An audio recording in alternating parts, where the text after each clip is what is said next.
This is Bill Ryan from Project Avalon, and it's the date. I'll say it again. Let me start one more time. I'll tell you what you could do, actually. Could you do one of these hand clap things? Yeah, sure. Well, 1.5 hand claps I could do. What's the sound of 1.5 hand Yeah. Very good. Okay. Very nice. So. I'm the quietest clapper ever, me. I have to do it something like this.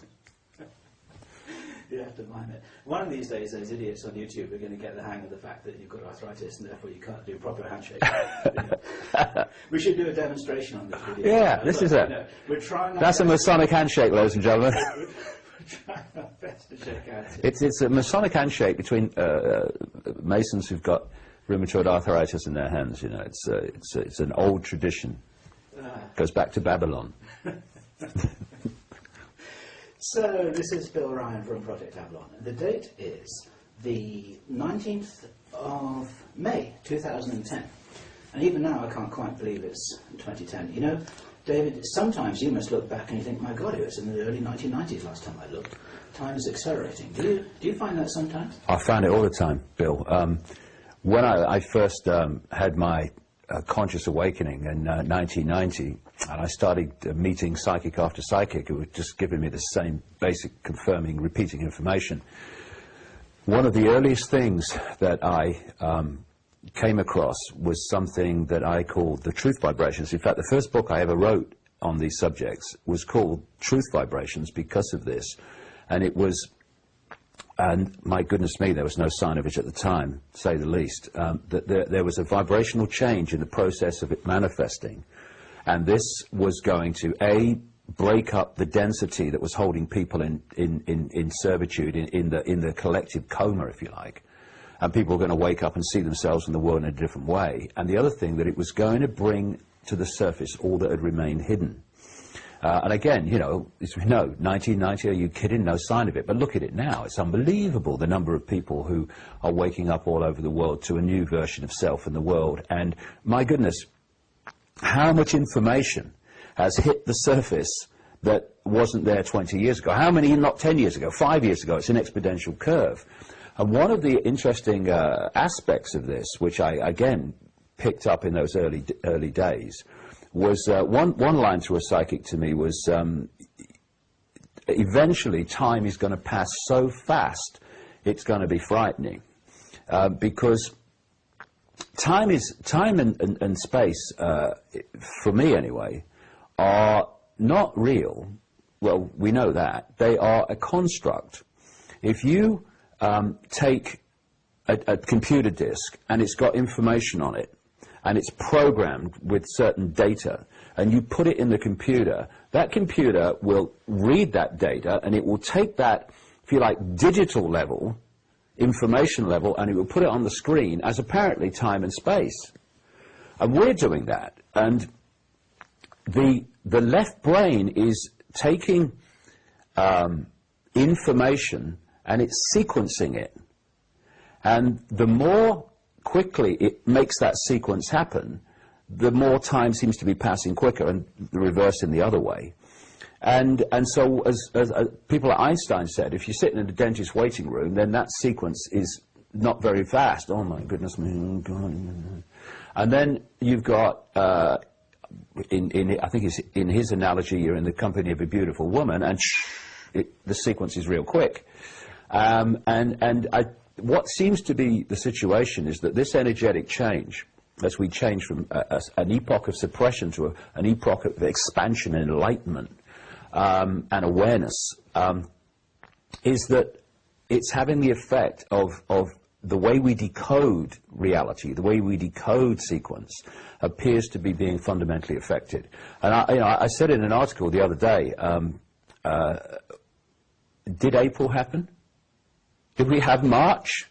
If so, why did I miss it? Because that's what it seems to me. It's just extraordinary, the way Christmas... When was Christmas? I mean, 2 years ago? I mean, it's just amazing what's happening.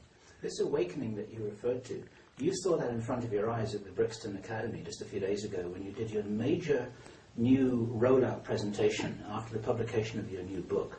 And, of course, this is why this interview is timed the way that it is, because... Let me talk to the the audience here, David's got a substantial amount of important new information, and in Brixton, that was the first time that you did your 8 or was it 9 hours? 8 hours actual talking, yeah. That was a pretty big rollout, and you told me the other day that you were blown away by the response that you got from those people, whereas 15 years ago you were playing to empty chairs. Things have changed, haven't they? Oh, it's extraordinary. You know, when I started out 20 years ago, despite, you know, not just the ridicule, the mass ridicule, but when I started to go around talking about stuff, of course I knew a lot less then now, as we all did, but it was like banging your head against a wall. You know, I would put the chairs out, no one would come basically, and then I'd talk to empty chairs and a few people, and I'd put the chairs back and go home, and that was a night. And you thought, no chance, this is going nowhere. But you know, as we all know, something drives you on. Something deep drives you on. And keep going, keep going. You think, oh, what's the point? Keep going. And over the last, particularly 10 years, I mean, maybe I started picking up really about 15, but then 10 and then 5, because the curve's going like that.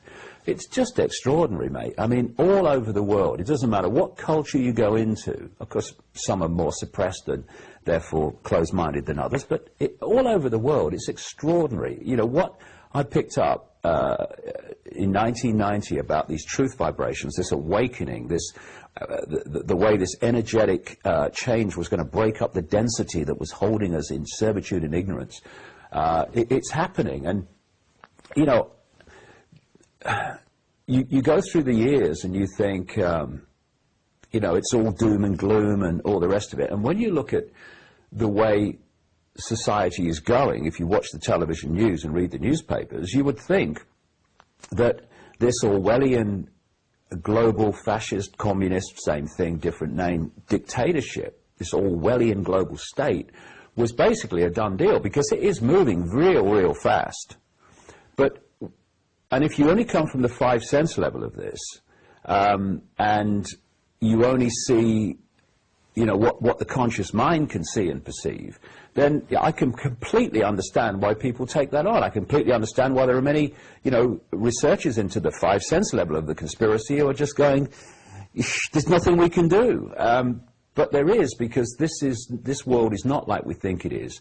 There are other forces at work. This so-called physical solid reality is not as physical as solid at all. It's fluid.